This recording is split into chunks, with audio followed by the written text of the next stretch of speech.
consegue falar com ele no WhatsApp. Depois a gente explica se ele entrar.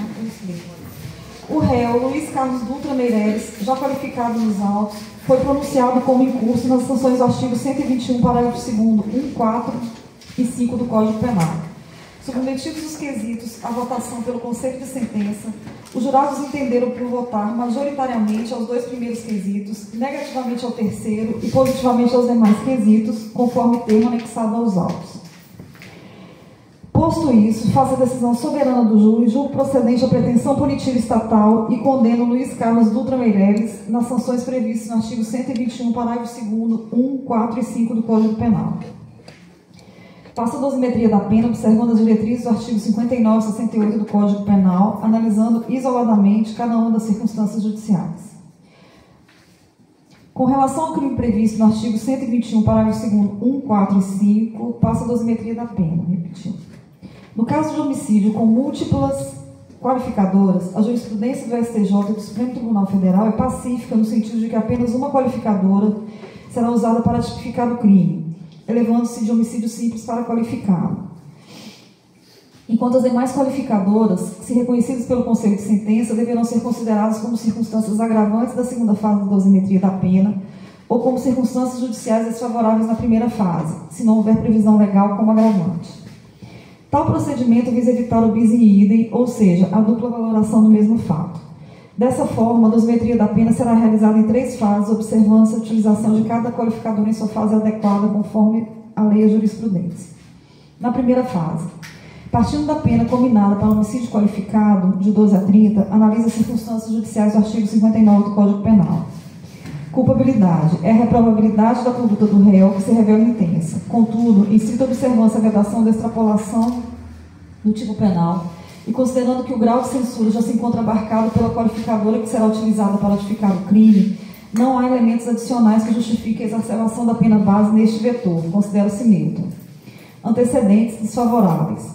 O réu possui 3 condenações com trânsito e julgado, conforme demonstrado nos autos. Embora tais condenações por si só não configurem a reincidência para fins do artigo 61 do Código Penal, elas revelam um histórico de vida pregressa voltada à criminalidade e um desapreço reiterado às normas sociais e à ordem jurídica, justificando a valorização negativa deste vetor. Conduta social. Não há elemento suficiente nos autos que permitam a valoração negativa da conduta social do réu que não se confunda com o histórico criminal já utilizado nos antecedentes, evitando-se o bis in idem. Considera-se neutra. Personalidade. Não há elementos suficientes nos autos para aferir traços de personalidade que justifiquem a valoração negativa deste vetor. Considera-se neutro. Motivos do crime. Já utilizados para qualificar o delito, não devendo ser valorado aqui para evitar o bis in idem. Considera-se neutra. Circunstâncias do crime. Desfavoráveis.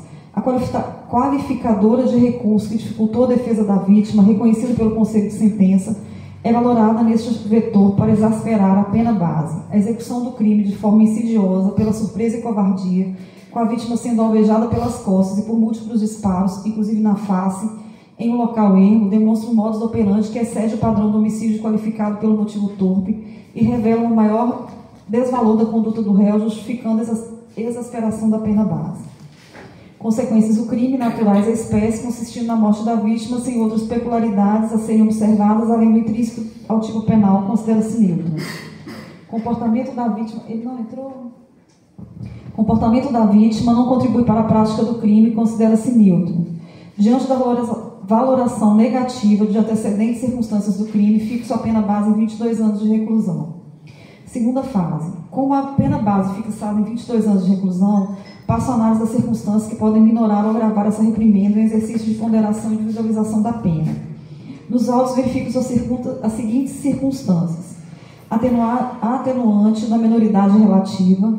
O réu Luiz Carlos Dutra Meireles contava com apenas 19 anos na data dos fatos, nascido em 1º de 10 de 1997 e o crime ocorreu em 16 de 8 de 2017. Essa é uma atenuante de natureza preponderante, conforme dicção do artigo 67 do Código Penal, que lhe confere primazia sobre as demais circunstâncias, salvo a reincidência, que aqui não se aplica.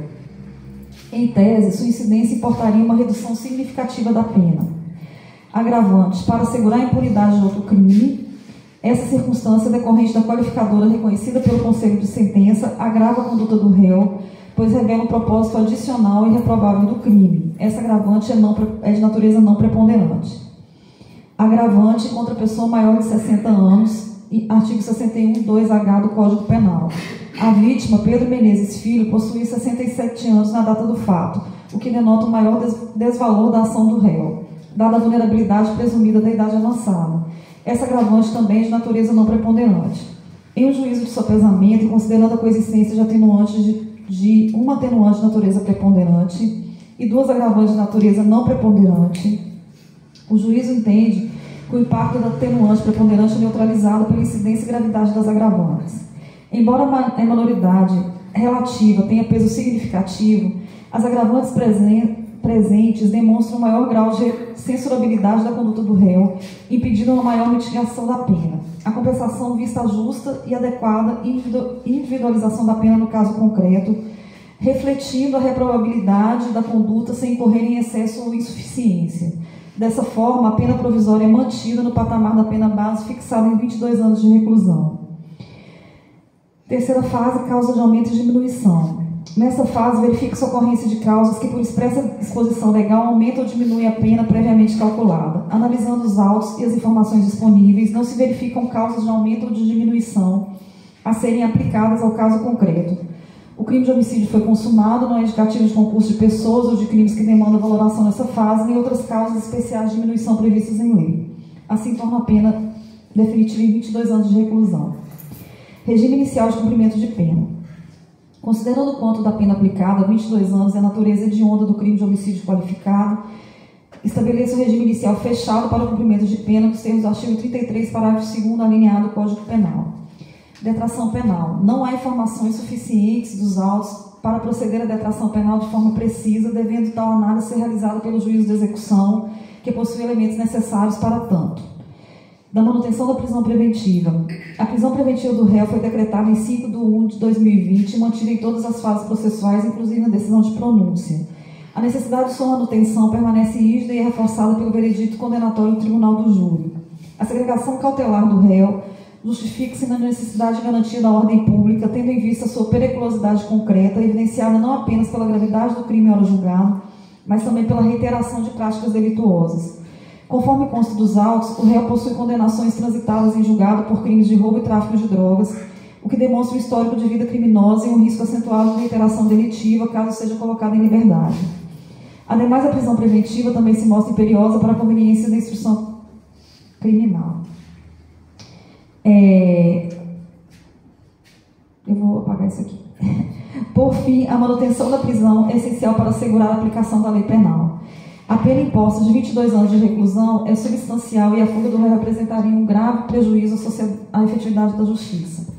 Desta forma, os fundamentos que ensejam a decretação e manutenção da prisão preventiva permanecem presentes e foram corroborados pela condenação definitiva em primeiro grau. Mantém, portanto, a prisão preventiva do condenado Luiz Carlos Dutra Meireles, com fundamento no artigo 282, incisos 1, 2, 312 e 313, todos do Código de Processo Penal. Honorários advocatícios. Condena o Estado da Bahia ao pagamento de honorários advocatícios em favor do defensor dativo, Dr. Leonardo Pedro Abade do Nascimento, em razão de sua atuação nas duas fases do procedimento do Tribunal do Júri. A fixação de tais honorários encontra respaldo na obrigação constitucional do Estado de prestar assistência jurídica integral e gratuita aos necessitados e na atuação do defensor dativo como substituto da Defensoria Pública, cuja insuficiência não pode onerar o profissional. Embora o Superior Tribunal de Justiça, ao julgar o termo repetitivo 984, tenha firmado o entendimento de que a tabela de honorários da Ordem dos Advogados do Brasil possui caráter orientador e não vinculante para o arbitramento de honorários advocatícios em favor do defensor dativo, entendo que no presente caso a tabela da OAB serve como um parâmetro razoável e justo para remunerar a atuação diligente e essencial da defesa em todas as etapas do processo. A complexidade da causa, o tempo de tramitação e o zelo profissional demonstrado pelo advogado justificam a aplicação de honorários no valor de 30 mil para cada fase, ou seja, 30 mil para a fase de pronúncia e 30 mil para a defesa em plenário. Disposições finais.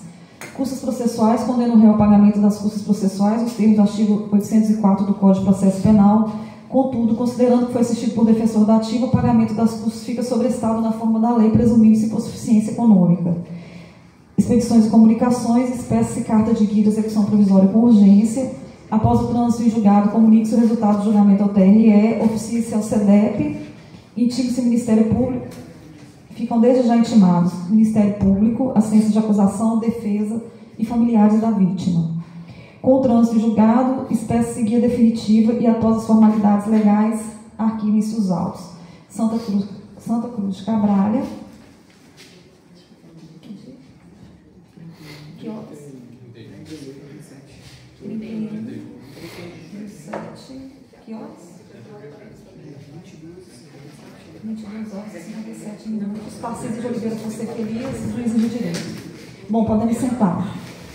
Conste na ata que o réu não foi obtida a conexão de novo com o réu para a leitura da sentença, né? Se tiver